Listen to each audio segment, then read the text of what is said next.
to the all-new, all-different #1 Comics podcast, episode number 58. I'm Dan. That's Bob. Bob, say hello. Hello, Bob.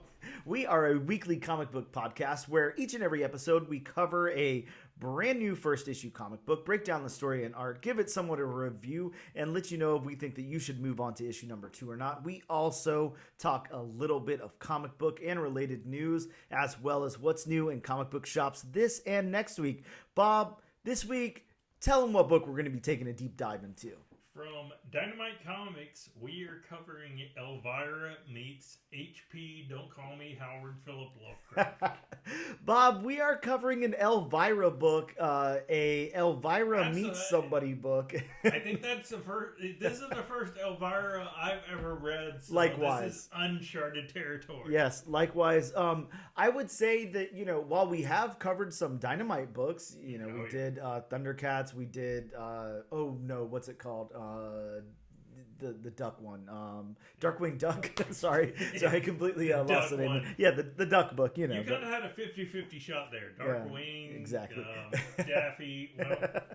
Well, 33% chance. What about the Justice Ducks, though? I mean, that exists.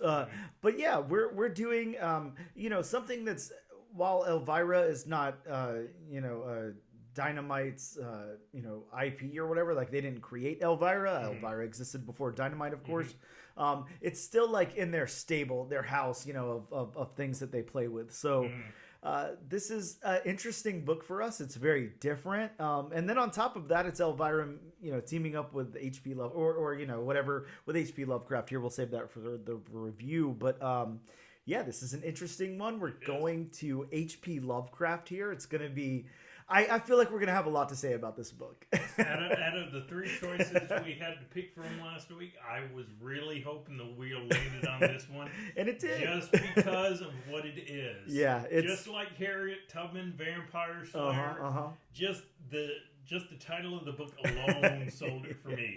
Yeah, this is going to be an interesting one. This will be a good episode. Buckle up because, like I said, Bob and I will have lots to say. We'll take you on this wild roller coaster ride together. It's going to be very wild and crazy. It definitely is. Like I said, we got some news coming up. We got some books that are dropped this week, and then books for next week. I am also attaching a Mark Russell interview to this episode, Bob. So Mark Russell, as you know, did one of my favorite books, Rumpus Room, that recently just ended. He also did the DC Flintstones run, if you remember that. Really, really cool stuff. He did the revised volume 2 of Prez, the DC book. So we talked about some really, really cool stuff. You guys are definitely going to want to stay tuned for that. But with that being said, we're going to take a really quick break, and we'll return in just a moment.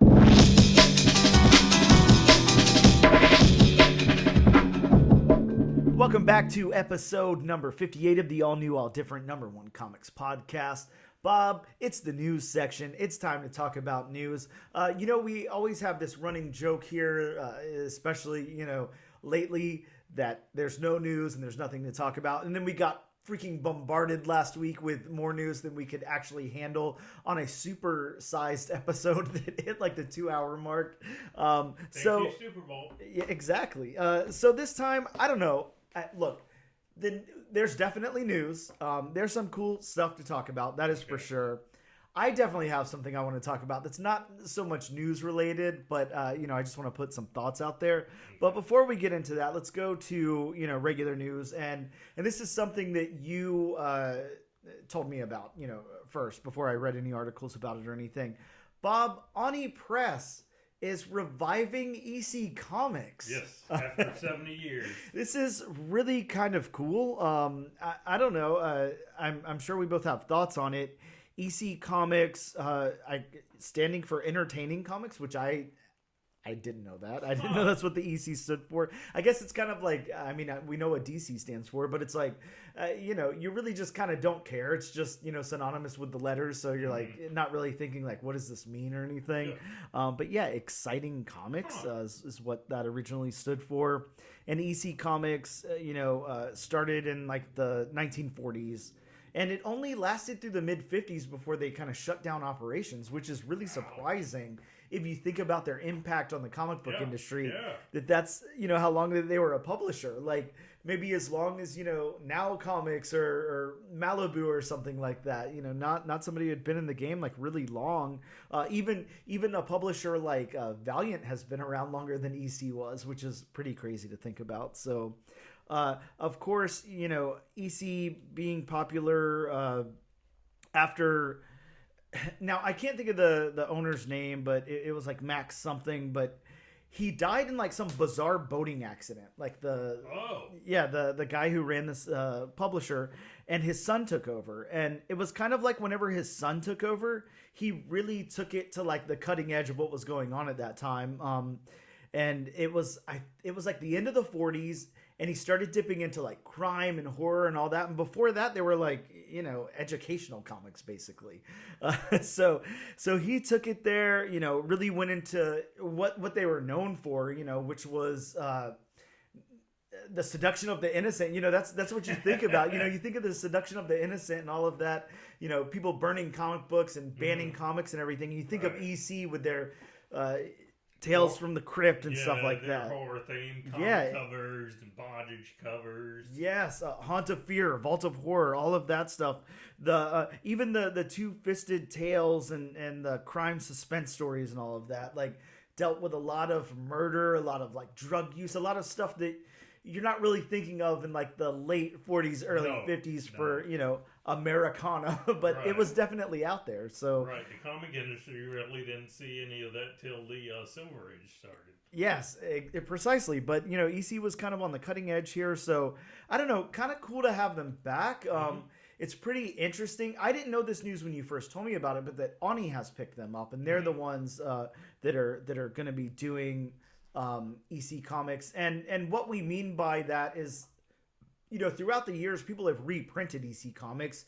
I don't know, maybe 10 years ago or so. Maybe, I don't know, it could have been 20 at this point. But Dark Horse got the license, and they published, hardcovers of stories and everything. This is not that. These are all new. Yeah. These are going to be all new. Yes, all new. We got creators like Jason Aaron and stuff in there writing. We have some fantastic artists on it. I don't have all that information in front of me, so I'm going to sound a little lame, but this is just, basically headlines here. But yeah, EC back with Oni Press.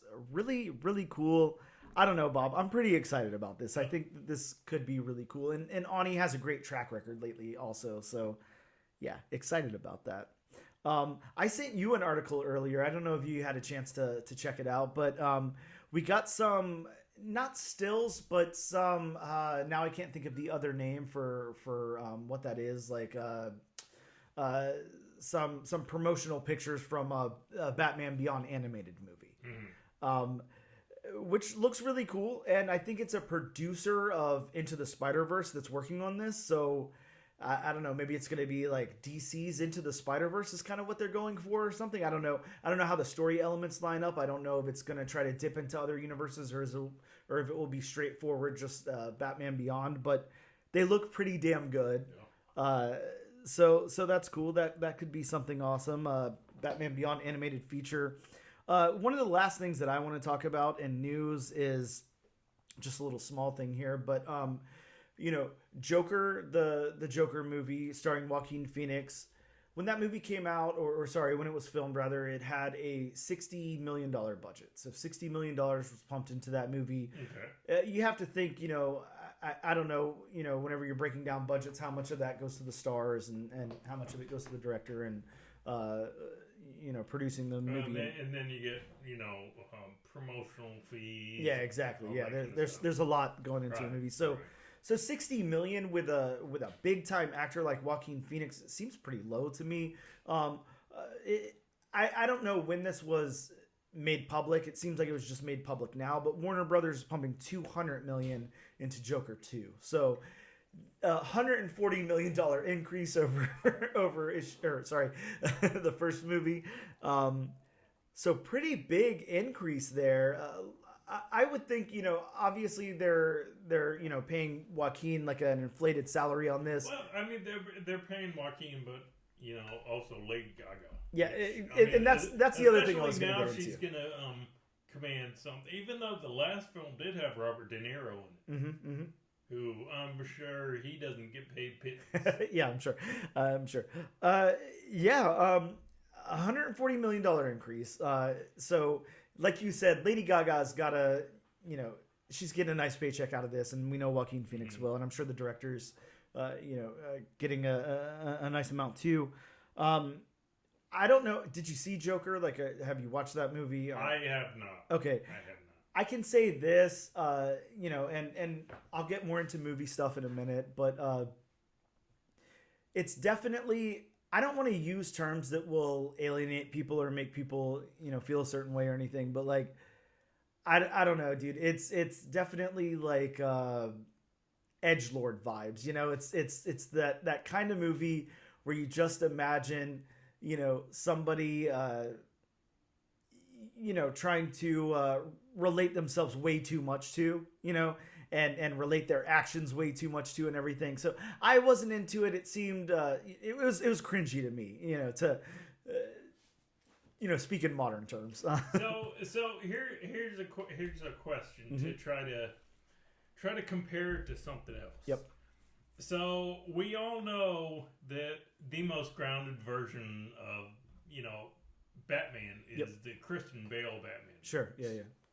The Nolan trilogy, the Robert Pattinson Batman movies. Just, that remains to be seen, considering there's only been one of them. Sure, and it was impossible to watch because it was just a black screen. But yeah. So, and of course, you've seen the Joker. I have not seen it, so I'm not going to weigh in my opinion. Sure.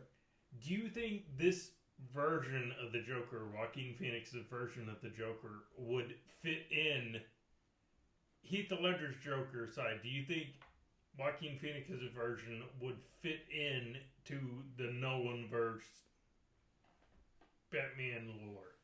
I don't think so, and the reason I don't think so, and the reason, I mean, not the reason I have a problem with it, I'll obviously have a lot of problems with it, but one of the things that I don't really like is kind of the same thing we're seeing in comics right now, this Joker year one type of thing. Like, the problem is, who is asking for more Joker backstory? Do people like the Joker because he is, this super fleshed out character that we know everything about, and we understand that he had this bad upbringing and turned, and became like, no, that's not why people like Joker. Right. They like him because he's like, a maniacal laughing clown who fights Batman or whatever. Like, whatever reasons they like Joker for, the reasons. It doesn't have anything to do with his backstory because, famously in the comics, there's not much backstory. It's a lot of mystery. It's a lot of intrigue. You put your own spin on it, whatever. But I think, the problem is it's an origin story. And who was asking for that? And then, if you don't want this, obviously you want the Joker to be dark. The Joker's dark. It's a dark character. But if you don't want this dark of a backstory on your comic book character, I mean, sorry, it's there. They put it out. It's there, whatever. You can choose to, not go with that or whatever. But, even though it's like kind of like an Elseworlds type of story or whatever, they say it doesn't directly tie into anything DCU related. But, with a film that big, with a budget that big, with all the star power behind it and everything, who is not going to say that's the backstory of the Joker? Right. It's synonymous with the Joker now. So it's a definitive backstory, in a lot of people's minds. So I mean, yeah, my definite, short answer is no. Like, I don't see it fitting in because Nolan did a perfect take on the Joker, in my opinion. He didn't give him this long, drawn-out backstory. Like, same thing, why we love the Joker in the Batman animated series. Like, look at that origin. It works perfect, So I don't know. I think it's, I don't know. I mean, yeah, they even wrote it in the comics that Joker even has said, if I have an origin story, I want it to be multiple choice. Exactly. So, yeah. I mean, Joker doesn't need a backstory. Of course, everybody who listens to this podcast knows I'm a huge Star Wars fan. I hated the fact in the movie, in the Han Solo movie, they tried to give him a backstory. It's kind of like, or they did give him a backstory. It's kind of like, No, Han Solo is one of those characters you don't need a backstory. He just is. Yeah, exactly. Joker does not need a backstory. He just is. Well, I think that that's kind of like the problem. If you break it down and you think about what you like about the Joker, and this is coming from, it's too late to preface anything, but like, let me go ahead and just say right out the gate, I'm not a Joker fan. I don't like the Joker. I think he's a pretty boring character. Now, have I seen Joker stories that I like? Yes. Do I like The Killing Joke? Absolutely. I think it's great. It's very well written. There's good Joker stuff out there, and I'm not denying that at all. It's not like a shit character or anything, but my problem is I just don't really like the Joker that much, whatever. But, to say that, anyone was complaining about the Joker's motivation or lack thereof or anything, I don't think that was a problem anybody was having. I think a lot of people liked the fact that it was this cat and mouse with Batman and Joker. There wasn't much backstory behind it. It was just the Joker's a bad guy. Batman's a good guy. The Joker finds ways to, go foil Batman's plans, and then Batman goes after him and whatever. Like, that's what people liked about it, was that back and forth. It wasn't his motivation. It wasn't that Joker needed some huge motivation to be the way that he was. And I think that's the problem with that movie. It gives too much motivation for him to be who he is. And you're creating that backstory there. And I think that there's a lot of repercussions for that. Do I think that it's dwindled the popularity of the character or hurt any of that? No, absolutely not. I'm not stupid. People still love the Joker, and a lot of people like that movie, but I don't know. I think it's very interesting. It's very, very interesting that this movie is a musical. I think that that's something that, until it's said, you don't really think about. Of course, we both know that, and we knew that going in, but it's not on the tip of your tongue. You're not sitting there thinking like, okay, they're about to do like a musical Joker with Lady Gaga in it. You're just thinking, okay, there's a sequel to the Joker. And then, till it's said, you're like, oh yeah, oh shit. Yeah, it's a musical.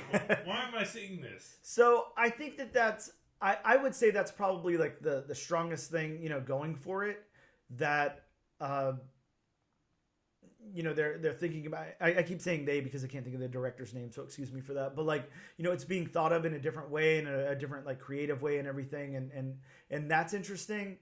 But I can promise you, like, I'm gonna watch the movie just to see what happens. I don't want to see it. I'm not excited about it at all. I really, really did not like that movie. So you're going into the sequel when you do watch it with very low expectations. Very, very low. Which is sometimes good for me. Yep. So I'll say that. And then, to segue into the next thing, and I'll keep it short because, I've already given thoughts. I posted some thoughts online and stuff too. Whatever. That information's out there, and you and I have talked about it, in a pretty long conversation anyways. But I do just want to say, stop feeding, the hate machine, because it sucks. Like, I went and saw Madam Web. I actually really enjoyed it. Like, if I was like a movie reviewer or something like that, if I was somebody who was giving something stars or whatever, like, I'd totally give that movie like, 4 stars. Like, it was a lot of fun.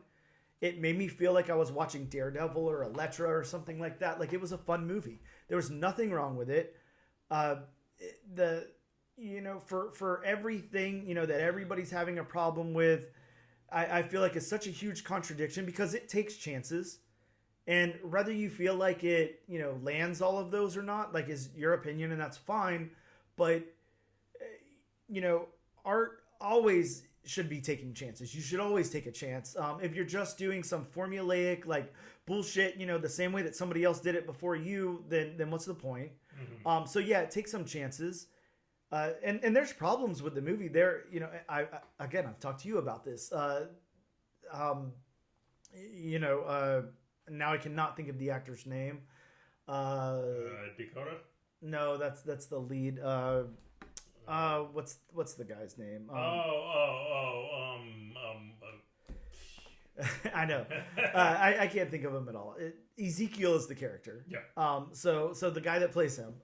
Sorry to sound so ignorant. I have no information in front of me. I'm just going off the top of my head here. But the lead villain in the movie, yeah, he's bad. He is the worst part of the movie, and I think the production seemed a little off too. There was a lot of ADR. It was very, very apparent that there was a lot of ADR. That always sucks. That always takes a movie a little bit. It seemed like, I was watching one of those overdubbed like 70s Godzilla movies or something at certain points. So that did suck. That was weird. But I would say I didn't have any problem with Dakota Johnson at all.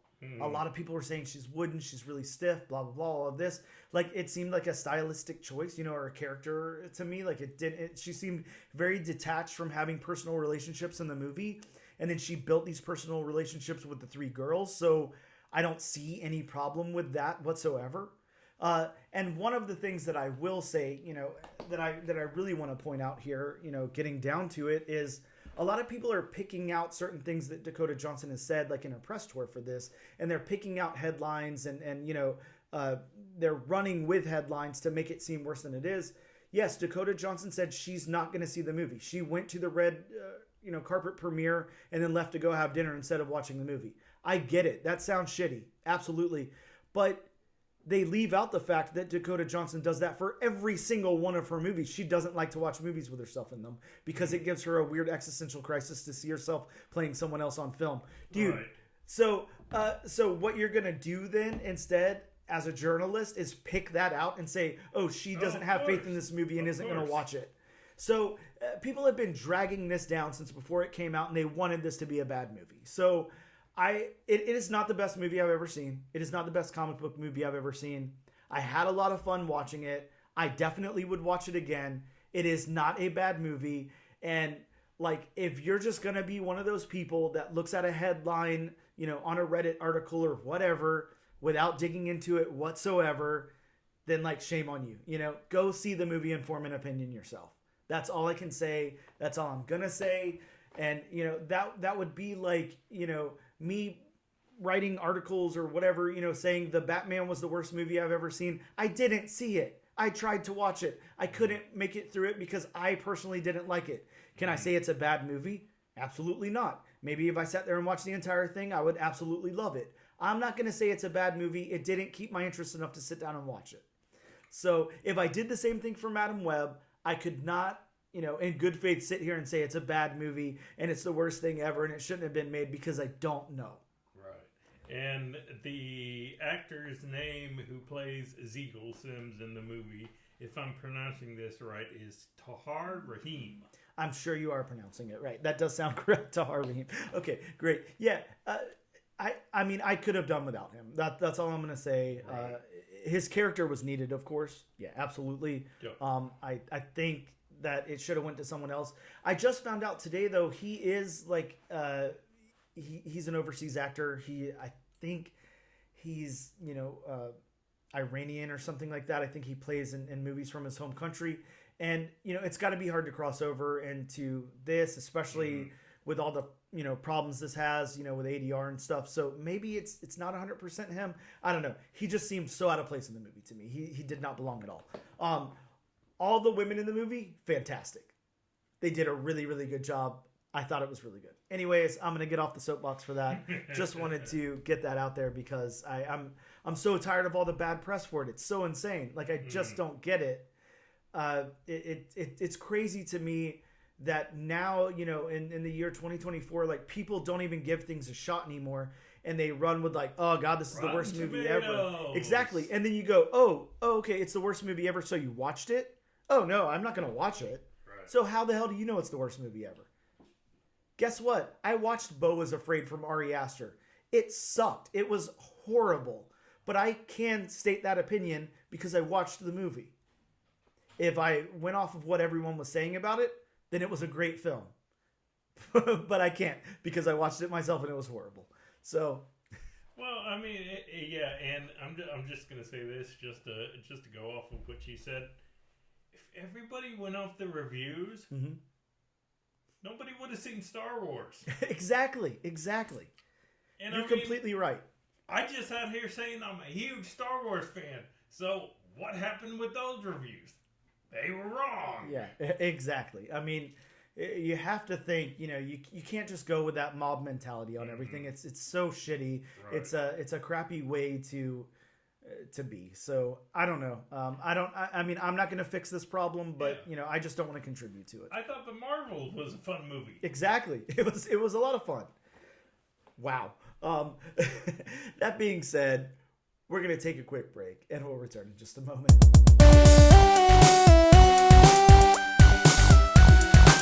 And we are back with episode number 58 of the all new, all different number one comics podcast. Bob, we are going to talk about some comic books that are in shops this week. Hopefully there's some possible first appearances. Possibly some possible first appearances.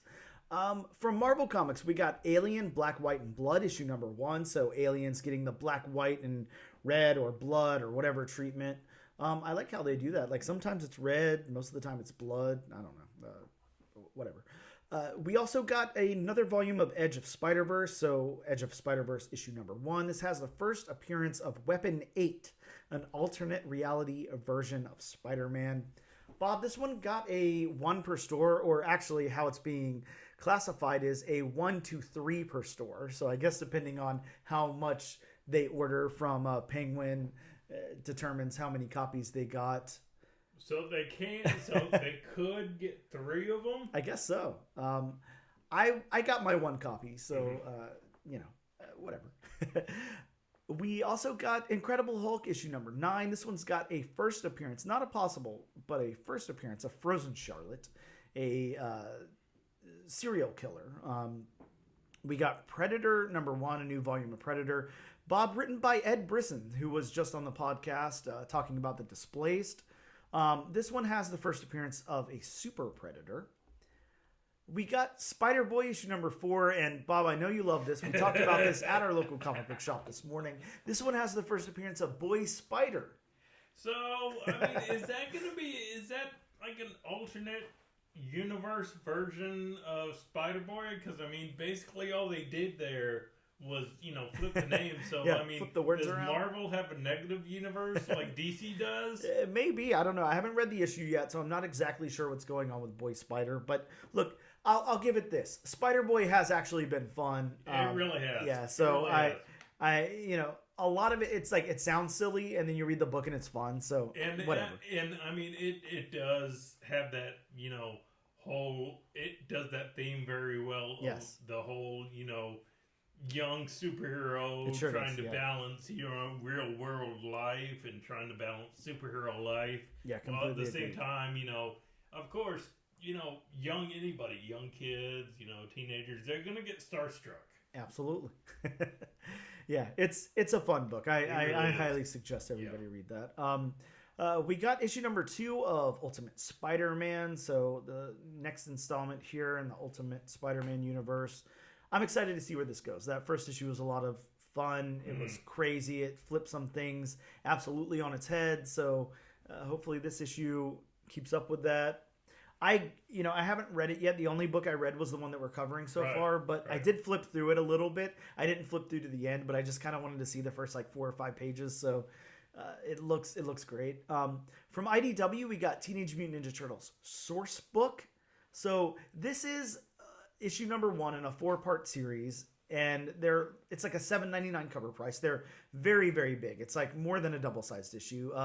But it's a source book. It catalogs every single character, location, and important event in the entire history of the Teenage Mutant Ninja Turtles, like in the last 40 years. So, wow. Yeah. I was gonna say when you said source book, but then you said 4-part, it's like, wait a minute, a source book isn't an actual comic. Yeah, this is cool. I flipped through. Man, this thing's intense. This is really cool. I'm actually excited about this. If you're any level of Teenage Mutant Ninja Turtle fan, I know it's a big investment. That's $8, 4 times, but I don't know. This seems pretty worth it to me. I'm definitely grabbing the other 3 copies. So other 3. So you can basically learn the history of the last 40 years of the Turtles. Yeah, exactly. So pretty cool. Pretty cool that they're putting that out. From Image Comics, we got Cobra Commander issue number 2. I know we're both excited about this. We got the Six Fingers number 1. This is so weird how they did this, and now I cannot remember the name of the issue that came out last week, but Rom V put out a comic book last week or maybe 2 weeks ago now. I think it was called The One Hand. Yes, it was called The One Hand, and it follows like an investigation, type of line, a detective, all this stuff. Really interesting. And then the book kind of drops off, and I won't spoil anything, but obviously you can tell by the title, like the person they're looking for has 6 fingers. So then this book comes out called The 6 Fingers, and they don't put it in the solicit or anything. It's not advertised as the sequel to this book, so it just looks like a new #1 that's coming out. It's a different creative team and everything. The only thing that would indicate is that the cover looks very similar to the one hand. So really, really interesting what they're doing here. I'm excited to read it this way. I think it sounds cool. I think that's pretty cool. We got Spawn 350. Bob, there's a whole new ruler of hell in this issue. So I hope you picked up your copy. I definitely picked up mine. We got Firepower issue number 30. This is the final issue. It's super oversized. I love this series. I'm so sad that it's going away, but I think it's got a good send-off here. It's been really, really great. And I think to end with 30 issues is a good idea for this book. It's been awesome the whole time. It hasn't dipped at all. So ending on a high note, never dipping down to that, issue or story arc where it just kind of sucks or anything, is a really good way to end it. So who knows? Maybe they'll come back in the future with something else, but this is a good send-off. From Boom Studios, we got Man's Best, Ashcan. We got Invasive number 3, a book that I know we're both excited about. Some Colin Bunn horror. Always looking forward to that. From DC Comics, we got Nightwing issue number 111 with the first appearance of the Son of Grey. Love that. We got Batman issue number 144 with part 3 of Joker Year 1. And we also got Wonder Woman issue number 6. From Oni Press, we got Cemetery Kids Don't Die. Book with a really fun title. I want to see what's going on there, but I know it's either got something to do with like VR or video games, so I'm not sure. From Keen Spot, we got The Crying Boy number 1. Now, I think a few episodes back, I interviewed the writer of this book, and we talked about the creation of it and everything and what's going on with it. So definitely excited to, I already read the book. It was really good. So, excited that that's out there for people to get. And I did just see on his Instagram that issue number 1 sold out at Midtown. So definitely congratulations on him. That's really, really cool. Maybe by the time we publish this, it'll be sold out everywhere. So really cool. Maybe to go back for a second printing or whatever. So really excited for him on that. From Archie Comics, Bob's favorite publisher, we got the Jaguar number 1, a one-shot. It's kind of superhero story in the Archie universe. And then last up from Distillery, we got Blasphemous. I'm not sure exactly how to say this. I don't know if it's blasphemous or what, but it excludes the T. So Blasphemous, number 1, Mirka Andolfo. I'm not sure how to say that creator's name. Book. Looks fun, looks cool. It's a Distillery book, so be prepared for that oversized magazine style book whenever you pick that one up. But those are some of the new books that came out this week, and we're going to take a quick break before we get into the meat and the potatoes of the show.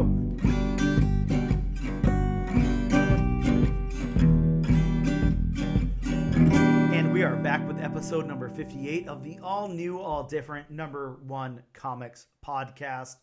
Bob, we are about to talk about the book we're covering today, which is Elvira meets HP Lovecraft from Dynamite Comics. This is a off-the-wall crazy book for us, so I'm excited to talk about this one. I think this will be a fun conversation. I think this will be a fun book to cover. Before we get into our review of it, of course, let's go over Dynamite Comics solicit for the book. And sometimes there's some different solicits here. Sometimes there's a overall solicit and then one for the single issue. So I think this is overall solicit. I don't see one for like the single issue, but the solicit reads, "It had to happen someday. Elvira accepts the collect call of Cthulhu and finds herself on a comical quest for the last copy of the Necronomicon with the ghost of HP Lovecraft. Will she be able to tolerate Lovecraft long enough to save the world from the great old ones? Find out in this tale of cosmic comedy and tentacled terror from writer David Avaloni, sorry, and artist Kuber Ball." So hopefully I said those names right. as we know, I'm not the greatest I don't know, speaker of names. Well, if you didn't, you'll get an email saying you'll get an angry email. I know, you asshole, you said my name wrong. So let's go into the creators for a second. David Avallone. Again, that's what I'm going to go with. Who knows if the E is supposed to be pronounced? I have no clue. I think this is going to be for, kind of the same thing for both of these creators here. They're pretty much working with Dynamite. That's pretty much their wheelhouse. David's biggest credit is for Elvira, Mistress of the Dark, Betty Page Unbound, Betty Page, Elvira in Horrorland, Elvira meets Vincent Price. So yeah, the list goes on and on, but it's a lot of stuff like that. He did do a comic called The Twilight Zone: The Shadow, so definitely something that I have a few copies of, given my love for Twilight Zone. But yeah, it's all a lot of Dynamite Comic stuff. And then artist Kuber Ball, kind of the same thing. Illustrated for Jennifer Blood, Elvira in Monsterland, Kiss, Vengeance of Vampirella, Army of Darkness, Furious Road, Jeepers Creepers. Hey, I do have that Jeepers Creepers series from 2018. Red Sonja, Swamp Dogs from Scout Comics. Yeah, kind of the same thing. Did maybe a cover or something for G.I. Joe, Real American Hero at some point. But yeah, most of the stuff is Dynamite related. So yeah, these guys are pretty comfortable in their wheelhouse here at Dynamite. Seems like David pretty comfortable writing Elvira, and the artist pretty comfortable illustrating Elvira and Dynamite characters. Let's go into my synopsis. Elvira meets HP Lovecraft, opens with Elvira and a dog or werewolf or maybe a hound dog creature, I don't know, who's obsessed with Elvis. Is that like an existing character from somewhere? It does remind me of, early Universal monster werewolf. Yeah, I wonder if that's an existing character. If it is, my apologies, I sound dumb, but I'm not familiar with it. So it's a like a dog creature who's kind of like a Elvis. Everything he says is an Elvis song lyric, so kind of fun. Either way, they're in a dream where HP jumps in to interrupt and to enlist Elvira in fighting dark forces. HP learns of Elvira due to legends of her defeating Vlad the Impaler and Lucifer and strolling out of hell. She's not interested, and then she wakes up. HP arrives in Elvira's real world through one of his books on her bookshelf, and the two are at odds, with Elvira calling out HP's misogyny and racism. But then he explains, but when he explains the stakes of her not helping, Elvira agrees to help. The two go to a place called the Museum of Madness and find a copy of the Necronomicon, and HP reads a spell and evil forces come to take it. It turns out it was a counterfeit, and HP suggests that the pair go to Arkham. We flash back over to the evil forces, and they bring the counterfeit Necronomicon to Dr. Dexter. He reveals it to be a fake and begins morphing into... now, I always have trouble saying this character's name, as you would imagine. Nia Larthotep that's what I'm going to go with. Okay. Because I looked at that name, and I'm just like, what? I mean, I'm familiar with the poem, but you say it in your head versus saying it out loud is interesting. Anyways, the Nia Larthotep, the Crawling Chaos, and he suggests that Elvira will lead them to the Necronomicon. So that's kind of our, breakdown of what happens in the book. Bob, let's get into this thing. This will be an interesting story. So, what do you think about the beats in this? I think the beats flow. I really do.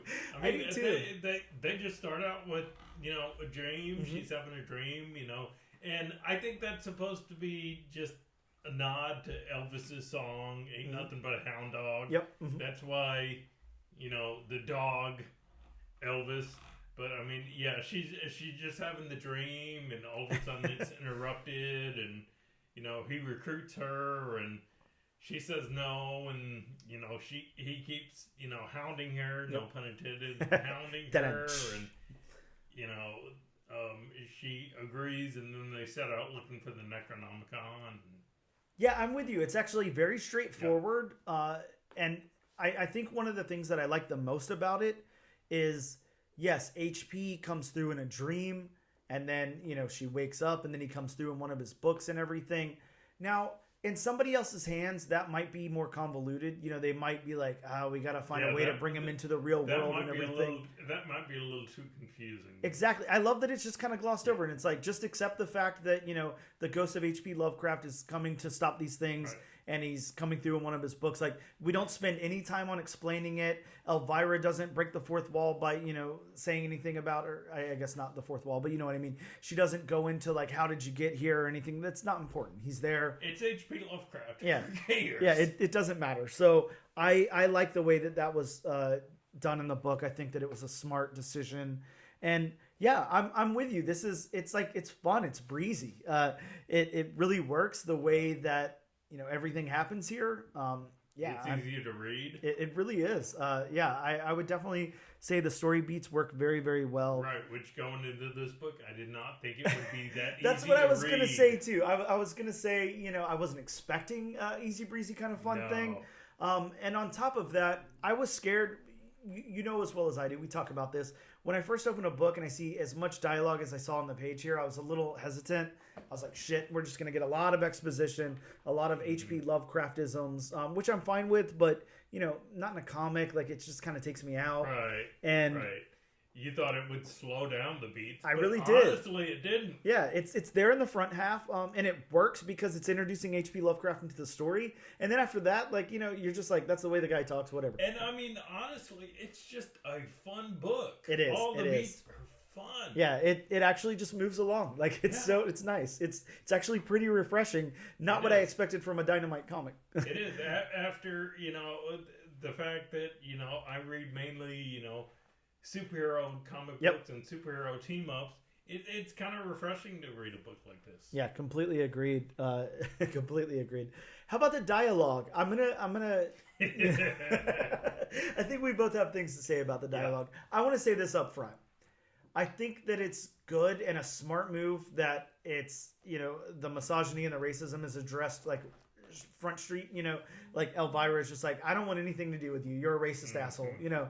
And he's like, you know, hey, you got to save the world. None of that matters right now. You know, I'll do my best to rectify, you know, whatever. But yeah, it's called out because it has to be addressed. You know, you can't in 2024 take somebody like that who was like that, you know, in their time and not address that. You have to address it. And I don't have any problem with that. I think that's important also, you know, to address that and then move along from it. We're talking about a characterization of a, you know, character of a real person here. So yes, while we're not glorifying the guy, it is addressed, and, you know, she's very reluctant to do any work with him. And I mean, even though it's addressed, and I mean, even though, you know, his ghost even says, yes, I was like that in the past. I will try to be better. Yes. Even though he's dead. So I mean, it's kind of like, how much better can you be? Yep. But, you know, all that aside, the writer only really, you know, brings a slip up once in this book. Yep. When you know they're in the bookstore and he's asking, "Can I touch this book?" For a split second, all you see is the letter B and then hyphen sir. It's kind of like, you know, to the average reader or to a newer reader, you don't know exactly what he's saying. But especially when you find out the history of H.P. Lovecraft, it's kind of like, oh, okay, that's what he was gonna say. Yeah. I don't know. I think it's good, and like you said, like you pointed out, he, you know, acknowledges it and says, "I'll try to do better. I'll try to be better." And look, we can't control what H.P. Lovecraft did. Obviously, he had a huge impact on the, you know, world of horror, sci-fi, fantasy, all of that. Huge impact. So, you know, we can't, you know, say he didn't exist or whatever, because, you know, he did. He had a really really big impact on that world. But for the writers of this book to say, okay, let's address it and let's better the character a little bit. You know, it's the ghost of him, whatever. Like, we can't, again, we can't control what he did in real life. But as his ghost, we're saying, all right, he's going to try to be better. He's going to try to do better here. And I think that's cool. And I am glad. I've seen books like this before. I'm sure you've seen books like this before. I'm glad, it's not like every single page there was, a reference to it. Yeah, I'm glad it wasn't, going that direction heavy. It's kind of like, we know, they say it in the his character says it in the comics, and then that's basically it. Yeah, and I think, I can't tell the future here. I don't know what's going to happen moving forward in the story or anything. But I would think that the way that this is written, I can kind of see that it's gonna be there. It's gonna be like a. But it's not gonna be front and center. No, it's not absolutely be the not. Overarching point. No, absolutely not. But it's gonna be a reason for them to like get in little arguments here and there or whatever. Right. Or her to bring it up, every now and again. Which I think everybody is expecting. Yeah. Because when you boil, the story down to its simplest form. It is a fish out of water story. Yeah, absolutely.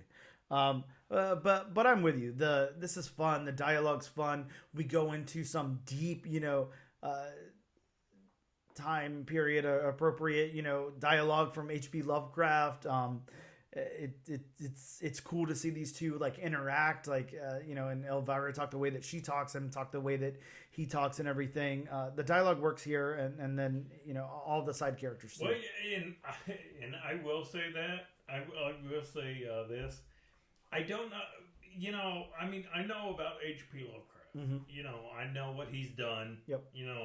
I know his whole legacy. Yep. I don't exactly know how he talked. Yeah, sure. But, man, somebody gave that dude a thesaurus in his back pocket. Oh, yeah. Some of his dialogue, it's like, oh, my God. Yeah, exactly. I'm like, wait a second. Let me pull out my dictionary and see what this word means. And then, not knowing really anything about Elvira, not reading an Elvira comic. I did not know she broke the fourth wall. Yeah. I did not know about that. Yeah. But, she does, come off like a sassy smartass at times. Sure, yeah. Which, again, I'd never read anything about Elvira, so, this is my first time getting to know her, and I like her.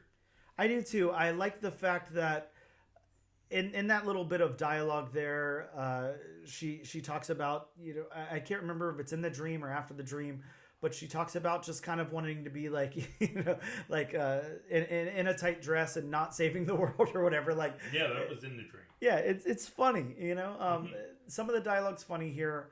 The only thing I can take out that I didn't love was, and it is fourth wall breaking, so it's not the fourth wall that I had a problem with. It is, sometimes referencing comic books as funny books, like, I don't know, I can do without that, The Dynamite funny books. Wow. I can do without that. That was a little too meta for me, but that's my only complaint. I'm talking one word balloon, that right. I didn't love. Right. Other than that, this, again, just like the beats, it's easy breezy, it's fun, it flows. I was almost kind of sad, turning to the last page. Like I was almost, wanted a little bit more. So, I'll definitely give it credit for that. The narrative of the book, it really worked for me. I don't think we need to say much about it. We've talked a lot about the other stuff here, but the narrative really, really works. Their narrative works. It works. It's very straightforward. The world building. We have HP Lovecraft going into Elvira's world, which I'm assuming is our world. I don't know exactly where, Elvira takes place or where her home is and all of that. But, we do get a little bit of world building here because we have, a few pages of a dream sequence. Then we have Elvira in her home. Then we have, these two on a mission together. And we have what I assume is like these henchmen going to like another dimension or something. I'm not sure. Or at least they come out from one. I'm not too sure exactly how that works. Well, no, that's a church in the Mojave Desert. Well, yes, but okay, so it's that straightforward. It's like it's right. on this plane of existence. Okay, right. Understood. So it's all just kind of taking place, maybe out west or something. I'm not too sure, but the world building it it really works. Yeah, it does. They populate it with some of these, Lovecraftian horrors here, and well, and I mean the world building is straightforward. It's not one of those things where it's like, where is this place? Exactly. Yeah. And they're places that can exist. Yep. It's not like unrealistic scenery or background. Yes. Yeah. This this really worked on a lot of story levels. Let's see if the art works, Bob. Let's go into the art again. That artist's name I'm gonna have to pull up here because it was definitely not like a name that I'm super. Kuber Ball is how I'll pronounce it. So let's go into Kuber's art. Let's go into the characters. From what I know of Elvira, from what I remember, like, was Elvira introducing, like, I don't know, horror movies, like on like TBS or something late night, or is that a different character? No, that was Elvira. Okay, yeah. So from what I remember of Elvira, this looks like Elvira. It looks great. The character designs really work. Yeah. Because I had to refamiliarize myself with HP Lovecraft before we started recording this episode. Yep. And while it's not taken verbatim from an HP Lovecraft photo, it's really, really close. Yeah, it looks like HP Lovecraft. Yeah, you can tell who it's supposed to be, absolutely. All the characters work well here, really well. They look great. Yeah. I think, spoiler alert, because we still have to get through the whole art review, but this is a really good artist. Really good. I wholeheartedly agree. I mean, that's one reason this book was so easy to read, because the art was so good. Yeah, it's actually really, really good. This is a very good artist.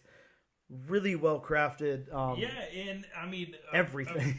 Of course, as you know, it definitely passes my background test. Oh yeah, I think that it over exceeds on your background test. These backgrounds are fleshed out. I was going to say this might. I mean, no, not to take anything away from any of the other artists that I've praised their backgrounds, but this may be some of the best background work that I've seen. The backgrounds in this, the characters, everything was way better than it needed to be for an Elvira meets HP Lovecraft book.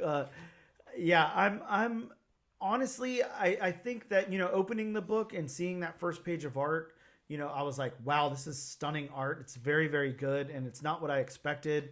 Yeah. And then reading through the book, and the beats and the dialogue and all of that, I was like, God, this is so much better than I expected it to be. It's so much better than it needed to be on a story level, on an art level, all of that. I mean, you have a dog with a mohawk.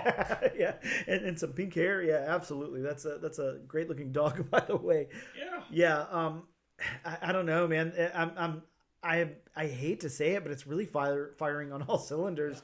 Yeah, it really is. Let's just really quick, we already talked about the backgrounds and that, the locations and the colors. Let's just kind of hit them, really quick, just so we can cross that off the list.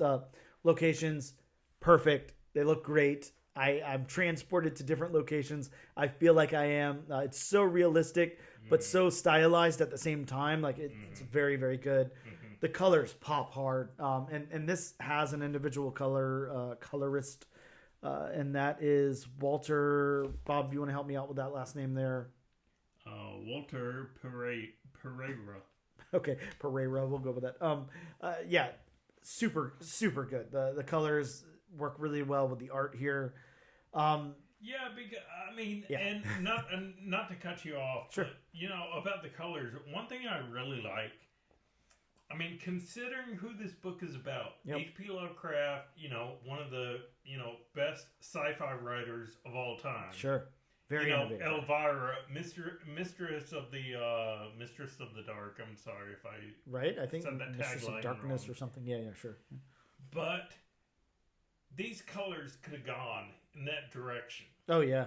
Kind of like the darker, drabbier kind of colors, and for all intents and purposes, it should have, considering the characters. But it's nice to see that it didn't go in that direction. Yeah, there's a lot of points where this is very vibrant, you bright. You got vibrant hues and the colors pop. Exactly. I mean, we're on that page of the Cthulhu there. There's like a nice spread of Cthulhu. It gets, a little muted inside, but I mean, look at, where the pair is driving to the museum. I mean, it's a very, very vibrant, very bright outside. Elvira's got her shades on and everything. Like, yeah, I'm sorry to say this. I'm sorry to say this. I didn't expect to say this. This just works on every single level, and I don't know. It shouldn't have. Like, yeah, I never would have picked this book up and gave it a chance. It's a bonkers book from the title, but it should not have worked as well as it has. Yeah, this makes me want to go back and read Elvira meets Vincent Price and stuff like that. Like, I mean, if it looks this good and is written this well, I'd read every story about Elvira meeting anyone. Yeah.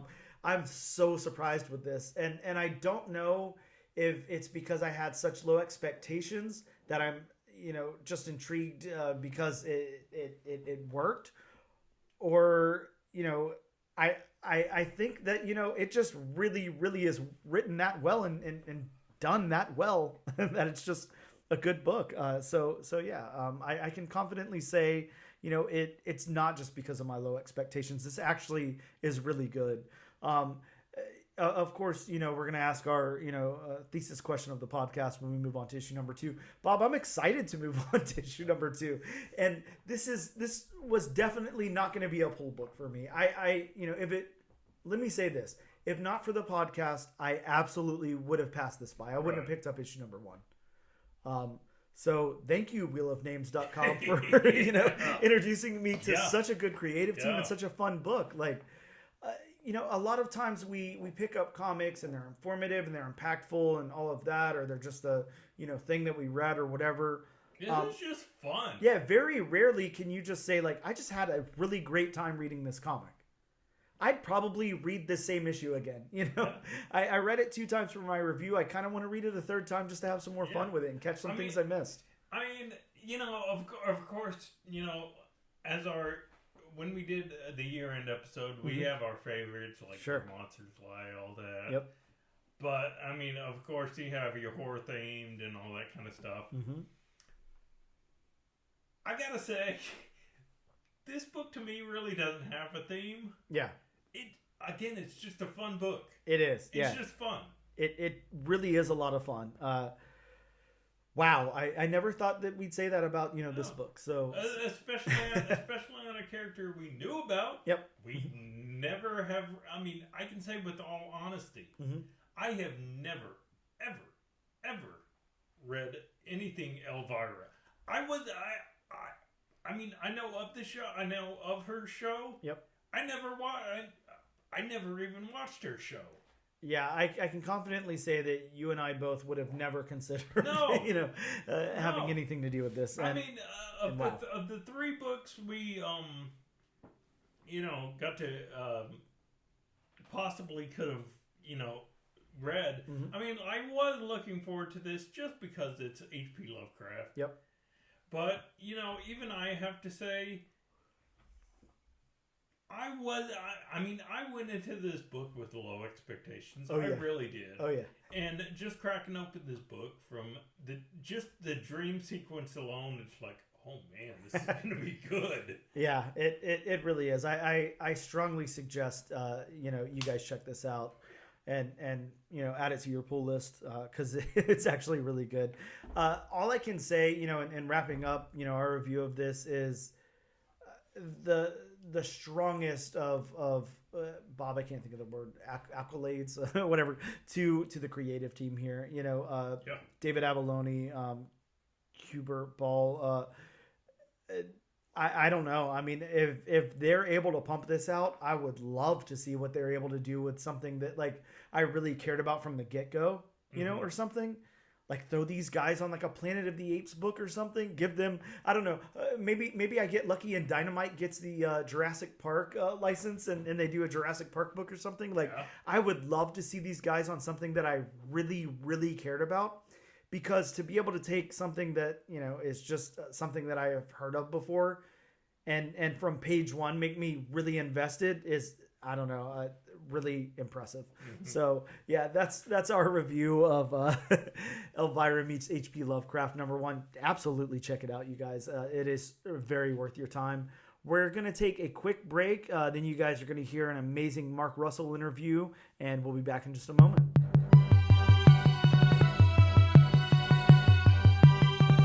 Hello and welcome back to the all new, all different #1 Comics podcast. I'm here with a very special creator interview. Really stoked about this one. I'm going to start, before I even announce your name, which I know, if you're watching like a video or whatever, you can see the name down there. But if you're listening, streaming, I'm going to start with some awards and nominations just to, because God, they're there. So we've got the double Eisner and Harvey Award nomination for DC's The Flintstones.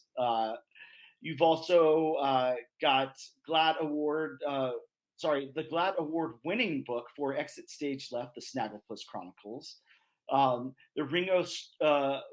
Ringo Award nominated Wonder Twin series. Then we've got Fantastic Four Life Story, a lot of work on Red Sonja, Traveling to Mars, Prez, Swamp Thing New Roots, Billionaire Island, Second Coming, Superman, Space Age, Not All Robots, Rumpus Room, one of my personal favorites. Just to name a few. Of course, we have Mark Russell on the show today. So, well, thanks for having me. What an introduction. I mean, hey, that's all you. You did all that stuff. So yeah, I know. Really, I lost awesome. most of those awards, but I'm happy to have been nominated. Really amazing output, though. I mean, just on that alone, just some amazing stuff. And that's not even like, I don't know, eighth of it. So you're pumping stuff out, and all quality stuff at that. I'm doing it out of pure economic self-defense at this point. I just got to keep writing to stay alive. Well, hey, we appreciate it. I know that. Well, thank you. Well, yeah, thank you so much for joining me today. How's it going over there? How's it in your neck of the woods today, your side of the world? Oh, it's a beautiful day in Portland, Oregon. It's nice. Sunny and 50 degrees, which we don't often get in February. So I'll take it. Even though I have to be inside, I still enjoy it.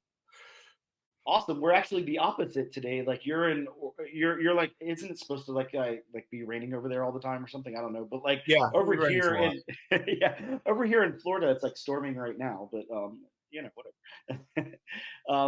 Well, let's start off talking about, we'll go over the basics, the thing that everybody asks every comic book writer, all that stuff.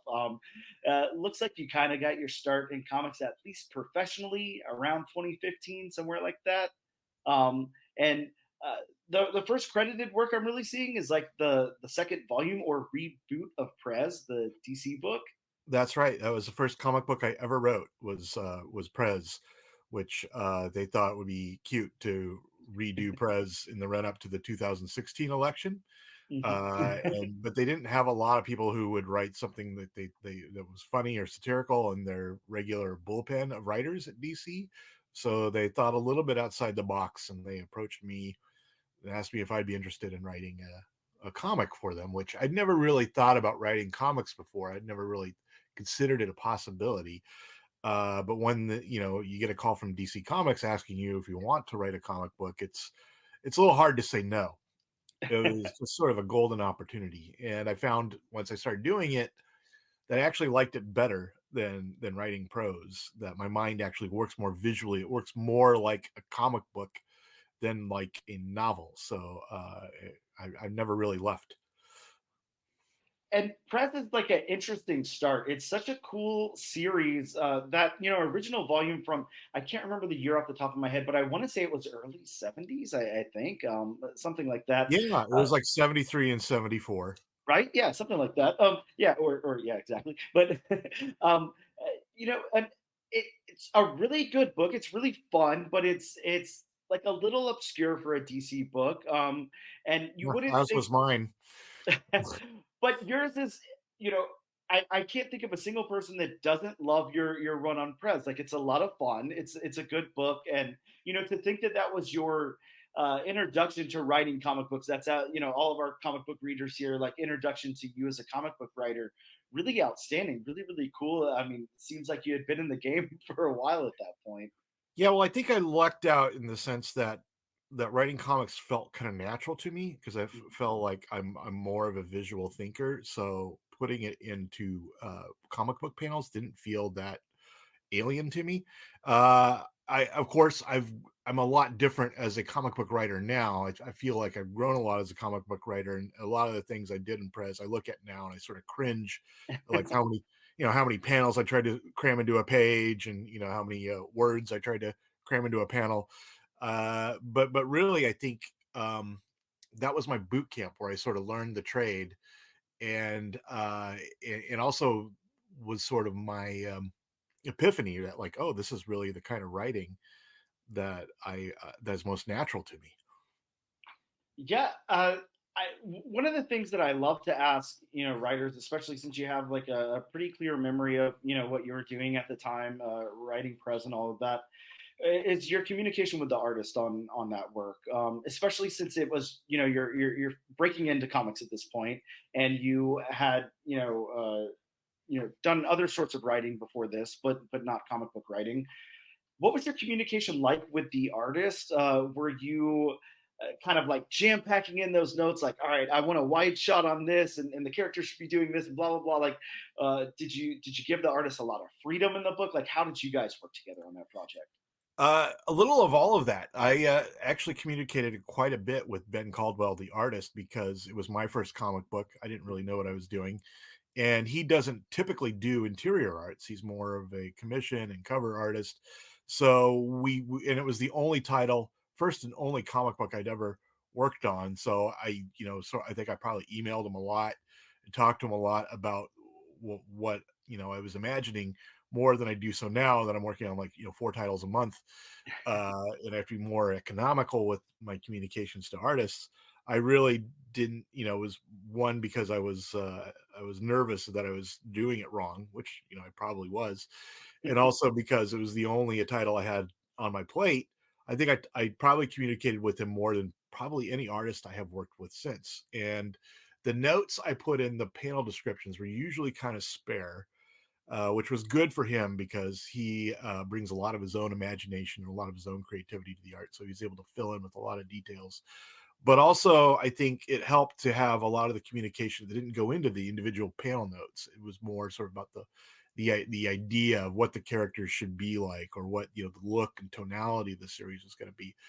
And I really try to sort of mimic that model as much as I can, where I talk to an artist beforehand about what I see the series being like, or what I see the characters looking like, or the tone and the source of the humor and stuff. And then I try to give them, after that point, as much freedom as possible to do their own thing with the art. Which is always a really cool perspective to hear, that writer and artist collaboration, how those ideas are expressed over to that artist and everything. I think, for me, I had read a book a while ago. Kevin Smith put out something, and I can't remember exactly what it was, but it was his Green Arrow run, and he had, some scripting notes in there, which was really cool because, comics are like it's almost like the wild west as long as they've been around. For screenwriting and novelizations and stuff like that, there's like a format that you follow with everything. But for comics, it's almost like everybody to themselves. Whatever you come up with and how you decide to express that to the artist is how you do it. It's Yeah, really cool someone that once there's not a showed me standard. the first page of Alan Moore's script for The Watchmen, and I almost broke out in hives when I saw it, just because it's like I was just trying to imagine, the poor artist like reading this and thinking I've got to like somehow take all these ideas and put them into one panel. Hmm. And so in a lot of ways, it sort of made me think that I was lucky and that I didn't really know what I was doing, because I was probably made me much easier to deal with. When I was putting in, more or less one element per panel, and letting the artist sort of fill in the gaps. I've since developed my own sort of rule of comic book writing, where Hmm. um, the most amount of panels you ever want to squeeze into a page is 9, like a Hmm. 9 panel grid. Those are probably as tiny as you want to get in the panels, and each one of those panels has room for one visual element.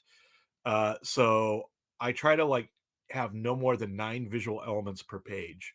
So if you have a panel that takes up the first top third of the page, then I can work in 3 visual elements, you know, and that's sort of the rule I try to work by. So I think it's really helped to keep me from overcrowding the scripts and overcrowding the pages with ideas like I did when I started. Right, because that seems like it could be very easy to do, especially somebody. There's like a lot of you have a lot of ideas in your work. There's a lot of I don't know commentary and stuff, you know, that's coming through. There's a lot, you know, there's a lot of story there to tell, and a lot of times when I talk to newer writers, you know, I talked to one just a little while ago, and you know, his thing was, you know, I want to make sure that this book is worth it to everyone that's reading it, you know, that there's plenty to read on the page there and everything. And while I don't disagree, I mean, I love a book with a lot of dialogue and all of that. I think that really being able to express to that artist, you know, what you want to see visually, or really giving them the reins to kind of get in and tell that story, their side of that story, you know, is an art form in itself. So, Yeah, that's kind of the way I've learned to approach the art of comic book writing, is that the fewer words are actually appearing on the page, probably the better job I'm doing as a writer. yep. That I'm Yeah. not only successfully editing myself, but that I'm putting as much in, you know, I'm telling as much of the story as I can visually, which is, I think, important for a visual medium. Exactly. Yeah. Very, very important for that comic book to kind of shine through with that art, and then have that, Right. you know, idea to spring it You know, up. no one wants to see Superman's head, you know, in the bottom, you know, corner of the page in the sea of words talking about, you know, all the spaceships and dinosaurs and stuff he's been fighting. They want to see him fighting the spaceships and dinosaurs. Yes, absolutely. Um, I want to move over to the Flintstones for a second, because God, how can I not? And like I said, I will do my very best not to fanboy out here too much. I'm only going to hit a couple of things before we get to the book we're talking about, so you'll have to excuse me or bear with me, or whatever we want to say there. But uh, look, out of the gate, the Flintstones was huge. Everybody, at least around me, was talking about this book the second it came out. It was such a hit. You know, I don't know if you felt that where you were, but you know, here, I mean, everybody was like, "Holy shit, you have to read the Flintstones. It's insane. It's so good." How how did it feel to take, you know, what's essentially like a beloved franchise? You know, there's so many people that grew up with that cartoon, And and then ruin it. well, yeah, no, no, not at all. Grew up with the cartoon, and you know, loved that cartoon. Grew up with reruns of it, whatever. Flintstone Kids, all of that stuff. You know, there's even some, you could say now, or in recent memory, you know, people that have a lot of affection for the John Goodman movie movies and stuff like that. And how was it to take such a beloved franchise and like add so much to the story? What was your experience like with that? Well, at first, when I started writing it, you know, when the first issue came out, the reviews were very mixed. Like, there Mhm. were people. I mean, I think part of it was that people just didn't know what to make of it, because it was very different than what people were expecting. People were kind of Sure. expecting a tasteful homage to the cartoons, and my opinion is there's nothing worse than a tasteful homage. There's nothing people would less rather read Mhm. than, you know, sort of a polite hand clap to something they barely enjoyed to begin with. Sure. So I really wanted to go my own way with it, and I thought, well, what is it that I find interesting about the Flintstones? And for me, the big answer was that it was the world's first civilization. It was, and so I thought, well, I'm going to make this about my sort of polemic about all the things civilization got wrong.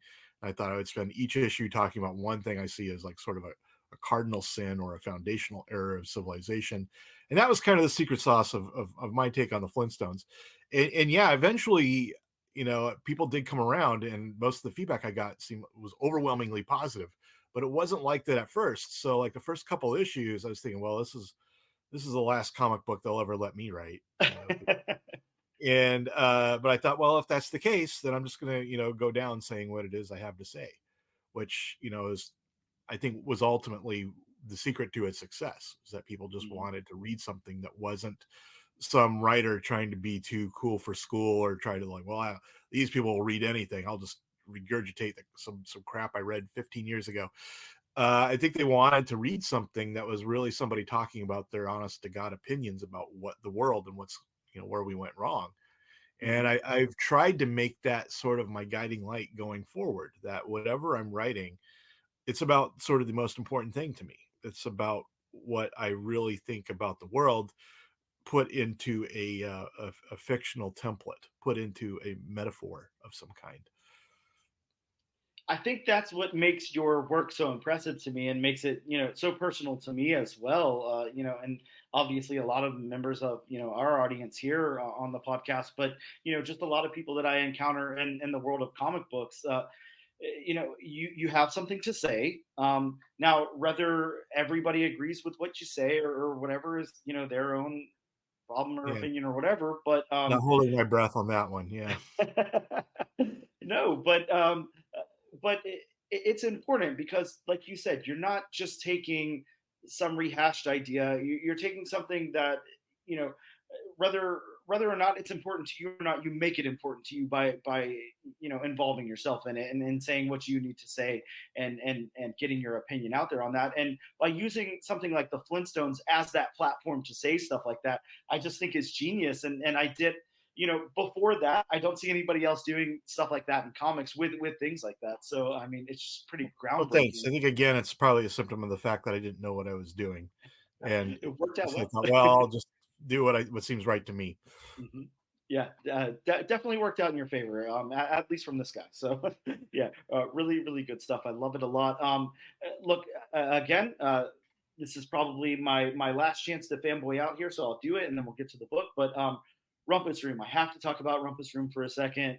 It is one of my favorite modern comic books, absolute favorite. You were able to inject a lot of what's going on in the lives of like the annoying, like rich and famous and specific political agendas and all of that into this book. And we talked about this a little bit on the last topic, but are you ever scared to discuss divisive subjects like that? Like, are you ever scared to alienate like portions of your potential audience or anything, or? Oh, I feel like I've probably alienated everybody who's already going to be alienated by me. So no, it's all, I'm playing with the house's money at this point. Yep. No, I don't, because I feel like there's no point. If you're trying to write something that's for everyone, you're probably doing it wrong. You should be writing for people who are interested in what you have to say. Sure. And in order to do that, you have to have something to say. And so I just sort of bank on the fact that I'm not that original or unique, and that whatever is eating me up or whatever it is that I think, oh my God, this is terrifying, other people are going to think that too. And those are that's my audience. Yeah. And I mean, you're right. You're definitely able to at least like capitalize on something like that, because there are so many people, who feel that way. The kind of letter that you write in the back of the first issue is really important for, kind of like where your mindset was when you were writing the book, and then everything moving forward with it and all of the like what you're saying with it and all of that. It was really important to me because, sometimes it's easy to get into like an echo chamber on, maybe like go to like a Reddit political page or something like that and just kind of hear everybody like mirror your thoughts and beliefs and everything. But to be able to put it in a medium, like in a storytelling medium, the way that you are, is again like a very unique perspective and something that I can like really, really appreciate. This book takes so many different elements of things like that, and it puts them on the forefront. But at the same time, we have this like horrifying story, even if you strip all of that away, of these people, kind of trapped in this horrible situation, but they have this weird Stockholm syndrome about it, and they're kind of content with it. And it's such an interesting, compelling story. I would hate to, ask you like where it came from or anything lame like that, but it's almost like if you take something, I don't know, and I never want to be rude to any other creators or anything like that. Everybody has their audience and everybody has their art and everything, and that's, there's something out there for everybody. But it's almost like what I wanted something like Saw, the Black Phone, the comic book Red Room. It's like what I wanted that stuff to be, but it wasn't, because it just wanted to like gross me out instead. Yeah, I feel like you want a reaction from people as a writer, Mm-hmm. But the question is, what is it you want them to react to? And I think that a lot of times, if you feel like you don't really have anything to say, you kind of go to like the more visceral, like, well, I just want to react to this image, or Yep. I just want to react to that. But I feel like, to me, the real horror isn't necessarily, a jump scare. It's not, a slasher, severing somebody's head. It's the things that are actually happening about that we're too sort of afraid to look at. It's like, that's what I think our job is as writers, to tell people about the things they aren't seeing. And to me, what people are either not aware of, or what they're refusing to look at, is the real source of horror in our society, which is the fact that their control over their own lives and of their own democracy is being continually winnowed away by the forces of capital that are co-opting this sovereignty daily. Yeah, well, you're definitely not wrong there. um, I Let's move over to the new book you've got coming out. Of course, you've got Batman, like almost getting the Superman space age treatment type of thing going on here, with Batman Dark Age dropping on March 26th. Let's please tell me about that project. Tell us what you're tell us everything about it that you can. Well, it's directly related to Superman Space Age, Okay, and not great. only just because the Allreds are doing the art, but Mhm. also it's the same basic concept, where this is one of the universes that's dying, that the Anti-Monitor is going to destroy. A very similar to the one in Superman Space Age, but a different one. But it's seen through the eyes of Batman, and so it's got its own sort of origin story. Like, for instance, what's different in this version than, say, the canon, is that Bruce Wayne is facing a long prison sentence as a teenager, and Mhm. so he opts to go to Vietnam to get out of prison, and then that's where he learns basically how guerrilla warfare. That's where he learns how to become like Batman, like a stealth urban warrior, is in Vietnam. And it uses the backdrop of our real history in a way that's similar to Superman Space Age. I created a universe which I feel like is different than the other DC universes, but the way it's different is that it's probably more like our own. Is like a universe that everyone will recognize, because the events and the historical figures and the artistic figures that show up are all people from our actual lives. Which, the people who are writing Superman and Batman comics in the 60s and 70s didn't really have the advantage of knowing what was important about the era that they were living through. They didn't really write in things like the civil rights movement or Watergate or the Vietnam War into their stories, because they were too close to it. It was current events. It wasn't what people were reading comics before. It wasn't the escapism they were looking for. But now, 40, 50 years later, now that that's all history, you can talk about the things that were important to those eras, and you can weave them into the stories, and it doesn't feel like too heavy-handed or too close to it, because this is history now. It's not current events. Yeah, that I love the Superman Space Age book. It is so wonderful. I remember when look, just like Rumpus Room, I am absolutely going to be picking it up. Rumpus Room had, I think it was issue 1, but it could have been 2. I can't remember off the top of my head.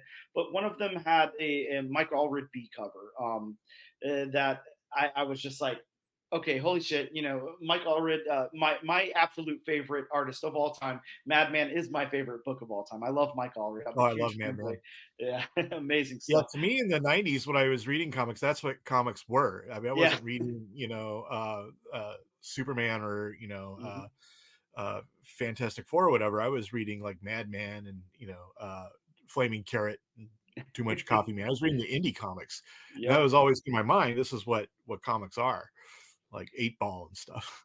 Oh yeah, the fun stuff that was coming out at that point. Yeah, some really compelling storytelling too, and some really amazing art. but yeah, that's what I mean. I'm not gonna lie. I pick up, every single new #1 that comes out at the comic book shop every week. So if there's a new #1, I pick it up.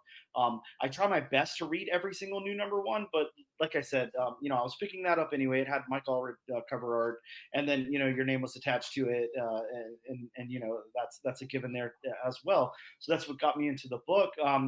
Now, when I saw Superman Space Age announced, of course, seeing.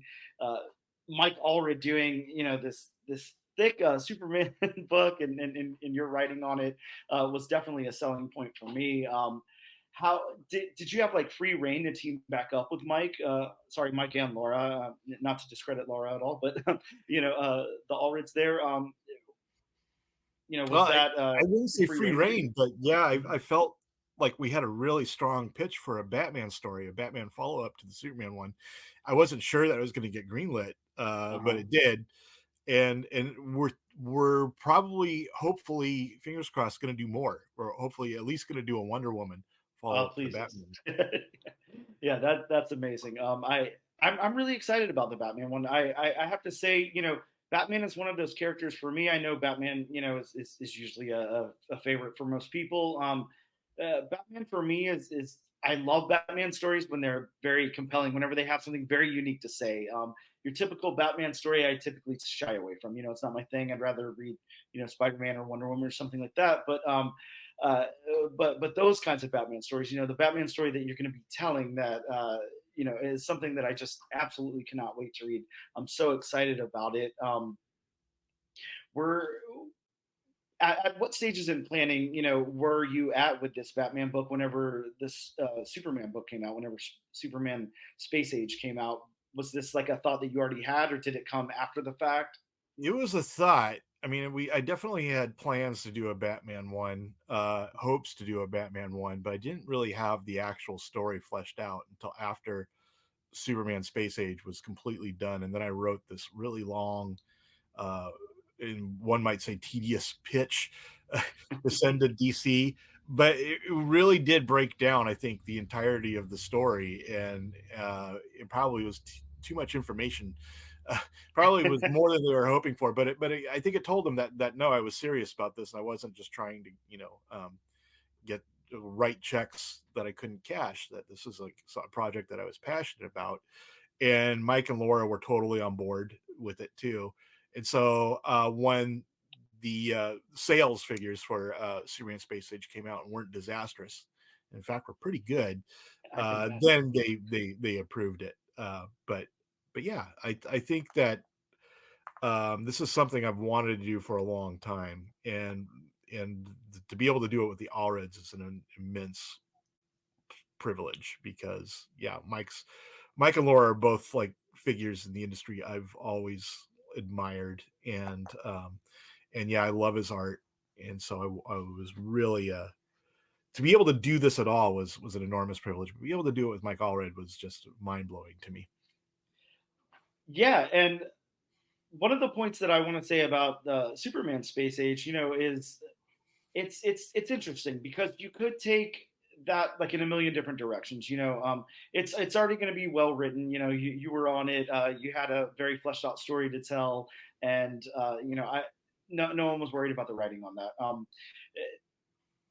You got Mike Allred, so of course I wasn't worried at all about the art. But did I can almost imagine, if you would have been teamed up with somebody else on the book, like how much of a different tone it might have had.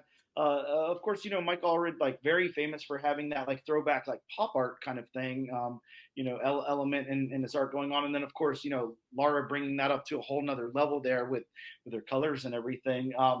I think it's the perfect pairing here, the three of you on that book. Like I just can't see it with any other creative team, and I think that was just such a wonderful choice.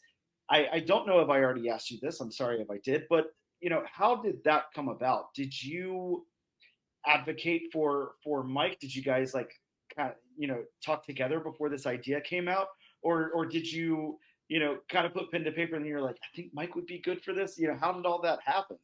Yeah, well, when it got approved initially, the Superman book, Mhm. my editor Brittany Holzer spoke to me and said, "Well, think about artists you want to draw this." And she said, "I don't want you to think strategically. I don't want you to think about people you think you might get. So like, think about who you just want, like bucket list, who you want to be able to draw this. And you make a list, and I'll make a list of people we think would be right for this. And we'll come back and compare them. And Mike Allred was the name on both our lists.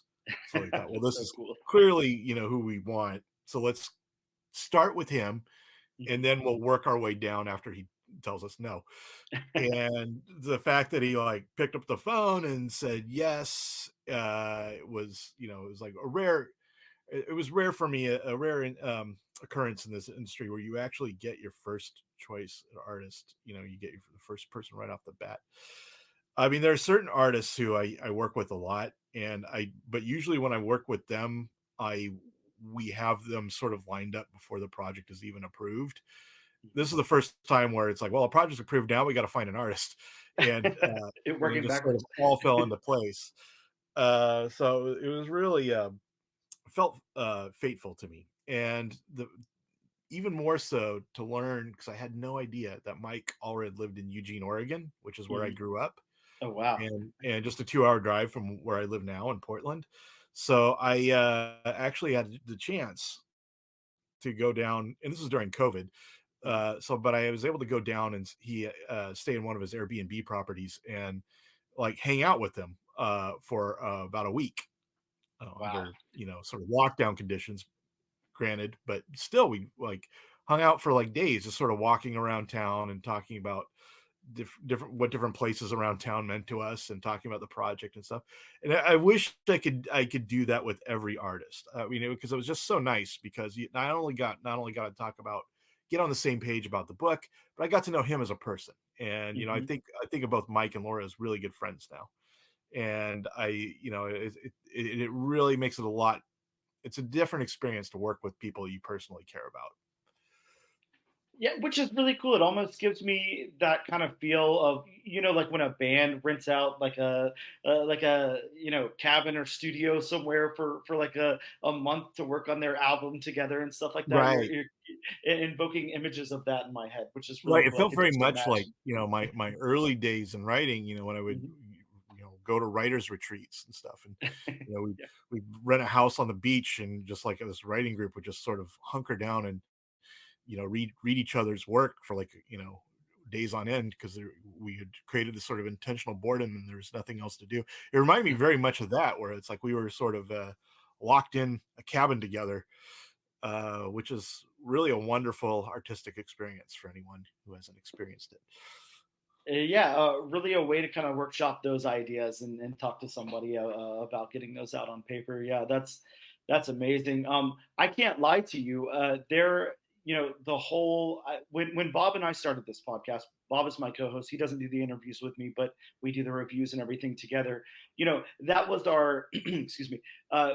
We said, before we in this podcast, which has no end in sight, of course, but someday before we die or whatever, I will get Mike Allred on this podcast. And he was like, he wants to get Alex Ross. And I was like, we're going to do it, Bob. We'll get there one day. So really, really cool that you got to work with Mike Allred. I think that's really cool. And like I said, I can't sing his praises enough, for anybody who hasn't seen a lot of Mike's work or anything. And you got to spend time with him. You guys got to talk about the book together. Now, as far as notes and everything, like we talked about earlier in this process here, when we're talking about Prez and everything, how was, I look at Mike as like such this, huge creative force. He's out there, penning his own comic books. He has so many ideas. Madman is so insane and off the wall and so well written and everything. How was it telling him, your notes, the visual representation of the story? Well, all my notes kind of came with the asterisk that if you think of something different, if you've got a better idea, by all means, just go with that. So I the way I kind of approach my notes is that these are suggestions. That this is the way the movie's playing in my brain, but you're the artistic director here. So if you got a different idea, go with what you want to do. And he took advantage of that, I guess I would say. Like there were times where I would break down a page into like 4 or 5 panels, and he would sort of focus on one of the panels that should be a splash page, and so you just throw all of the other panels onto another page, the page before, the page after, and just choose a splash page, which was turns out was like the ideal way to work, because he really knows how to get the most out of his own art, and which stands to reason. It's like I'm just telling him what I think would be good, but he's the guy who knows what he is, where his genius lies, and so you just got to let him be Mike Allred. Yeah, and this is the perfect scenario. I mean, you got Mark Russell writing, you got Mike Allred illustrating, and Laura Allred coloring. I mean, it doesn't get much better than that. This is like the pinnacle of what you want in a comic book. And then on top of that, you have two of comic books favorite characters of all time. You got Superman and Batman. So yeah, I mean, I think I'm still amazed that this all came together. It just feels like has to be so surreal, right? Right. Still feels like a bit of a daydream. Yeah. Now, what's planned for the future of the Batman? Excuse me, the Batman Dark Age book. I know that it's a little bit less pages than the Superman Space Age. It's the same exact amount of pages, but are they both 48? Well, it's divided into 6 issues instead of 3 books. Okay, I see. Okay. Whereas Superman Space Age was 3 books of 80 pages each, this will be 6 issues of 40 pages each. Okay. Sorry, I guess I didn't read the notes correctly. I just want people to know. Yes. When they get the hardcover, it will be exactly as long as the. Amazing. They will fit nicely on the shelf together. Yeah, exactly. And then we'll all be anticipating that Wonder Woman to hold up the Trinity together there. Yeah, really awesome. Well, look, I can't wait for the book. I'm so excited about it. It's I don't even know what else I could say here. To express my level of enthusiasm. I think this book is going to do really, really well. I'm really excited to see what you guys do with it and everything that comes out of it. And hopefully, we get an announcement on that Wonder Woman one soon. But until then, I'll be very content going back and reading my Superman Space Age and then picking up my Batman Dark Age on March 26th. So if you have anything else you want to tell our audience or anything else you want to plug, I know you have books coming out left and right. So if there's anything off the top of your head, and I'll have everything in the show notes as well. So if you forget anything, don't worry, I will have it there. Well, there's 2 things in particular I want to sort of pitch or promote now that I've got you. One is the book of Traveling to Mars will be coming out later, which I feel like is amazing. One of the best things I've ever written, and we'll collect all 11 issues. It should be coming out in spring, I think, early summer. And then also we're doing a 4th season of Second Coming, which is also, I feel like, one of the best things I've ever written. This will be our 4th series. So that comes out later this spring as well. So I hope people will look for both of those. Yeah, I'll make sure I have all of that in the show notes, plus much more. Mark, it's kind of hard to have a worst thing you've ever written. So, I think all of your stuff, stands on its own. Really, really outstanding stuff. And I'm really appreciative that you took the time to talk to me today. Again, I try not to be too fanboy and too starstruck. Sorry if I come across a little bit, but that's what I come here for. That's what I want. Yeah. Well, thank you so much. And like I said, everybody look for Batman Dark Age on March 26th, and all of those will be in the show notes. Make sure you guys click those links. Mark, thank you so much again. I really, really appreciate you taking the time to talk to me today. Oh, thanks for having me, Dan. This is a great conversation.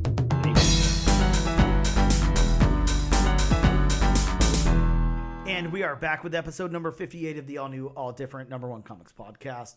We are going to go over some of the new books that are dropping next week. But before we do that, it is now disclaimer time with Bob. And again, like I always say, these are just a few of the books coming out. It will hopefully coming out next week because life happens. Yeah, whoever knows what's happening next week. So if you want a more in-depth list, please consult elsewhere. Please go to different websites. You can always contact your local comic shop. They'll be happy to read you what is coming out. Just make sure, please, thank you. Yeah, it's always good to have those nice pleasantries. The pleases and thank yous, they go a long way. But yeah, like Bob said, hit up your local shop, look into previews, consult a psychic, do whatever you got to do. I like consult a psychic. That's pretty good. Hey. So starting off the list from DC Comics, we have Flash number 6. Bob, this has one of your favorites, a possible first appearance of Inspector Pilgrim, a shadowy bubblegum chewing ally. That's a random first appearance. Right? Well, it's possible. I mean, maybe they're not in there.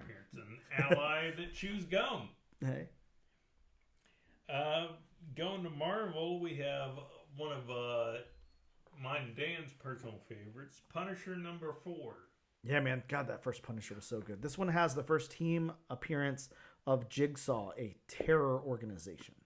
Yes, and not just a character, even though I have a feeling the character is going to make his presence known eventually. I would assume so. We have Giant Size Fantastic Four number 1. A new yet ancient threat arises from the sea. Bob, what could it be? That rhymed. I try. Thank you for that. Could it be Cthulhu again? Even though I think that kind of negates the word new. Well, true, but we have Women of Marvel number 1. Sorry to say it like that. Women. The anthologies that Marvel's putting out. Yes. An anthology of stories, 3-4 stories maybe. That's usually 5, whatever happens. Possibly 5. We have What If Venom number 1.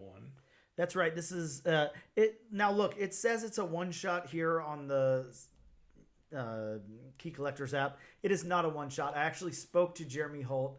Now, I guess you could look at it as a one-shot, as in they're like kind of self-contained stories, like kind of, but it's not a one-shot. Don't take it that way. This is not a one-shot, but it is it's a series of what if Venom possessed, these different powers, or if the symbiote, attached to, different people. Really, really interesting.